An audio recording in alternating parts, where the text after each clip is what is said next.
'Tis the season to get your yards ready for spring and summer. Now, I have no green thumb, but I know just the people that do. The kind folks at Al's Garden Center. It all started with the fruit stand, and today, we're going to grow some tomatoes.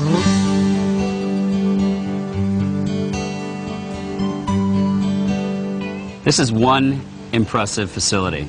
Mark, you're the owner's grandson? Yep. And you're the owner today? Yeah. Well, thanks for having us here. And take us back to the beginnings. 1948 started as a fruit stand? Yeah, it was actually a roadside fruit stand that my grandpa started.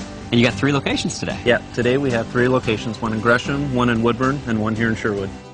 I don't even know where to start. This is as big as a football field in here. Oh yeah, bigger actually. Is it really? Yeah. So what's going on here? You guys grow your own perennials, right? We do. We have several growing operations, and one of the things we grow is all of our own perennials. Like you're seeing here, these are hellebores that we've grown out in our greenhouses and brought them in to sell.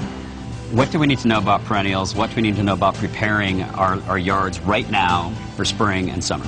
Well, one of the first things, perennials are the plants that you can plant. They'll die down in the winter, and they'll come back the next year. So they're there every year. A lot of people ask that question, the difference between annuals and perennials. But from there, you know, they're easy to grow. All depends on your location. If you have a sunny area or a shady area, which plant you want to put in there.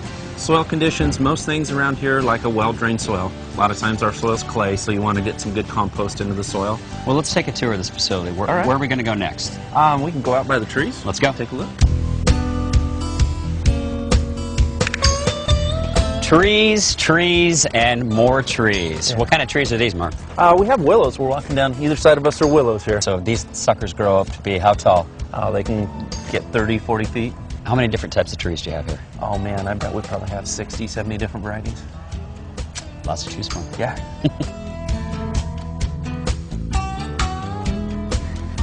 This is impressive. Yeah, this is our home decor area. Nice. Yeah.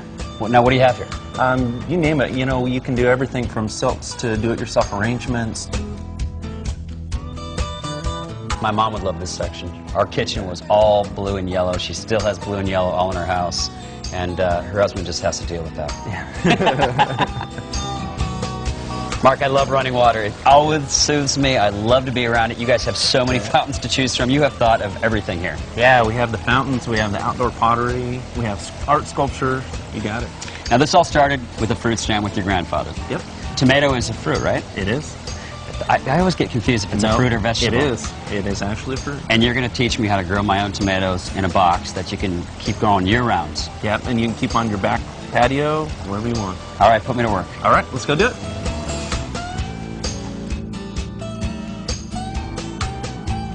Let's go. All right, so you wanted to grow tomatoes on your own patio. Yes, so I did. have the perfect container here. This is the earth box. And what it is it's a special container that waters from the bottom. And so you don't have to worry about watering your tomatoes every day. All you have to do is put the water in here, and the tomatoes will take it up as they go. So it's perfect for guys like me who do not have a green thumb. So what we'll do is we'll start with potting soil.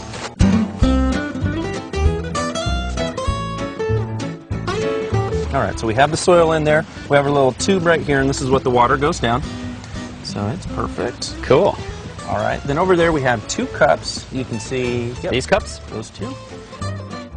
So then with the fertilizer, we actually just run this right down the center. From there, we put on this cover, and we put it around that side of the... All right.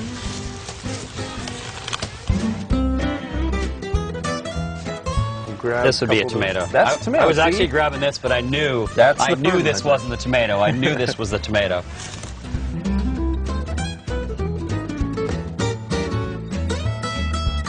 Okay, Mark, I'm kind of an impatient guy. How long is it going to take before these guys produce these guys? Yeah, well, it's depending on your weather, but, you know, if we get some warm weather, you can start to get tomatoes around the middle of July.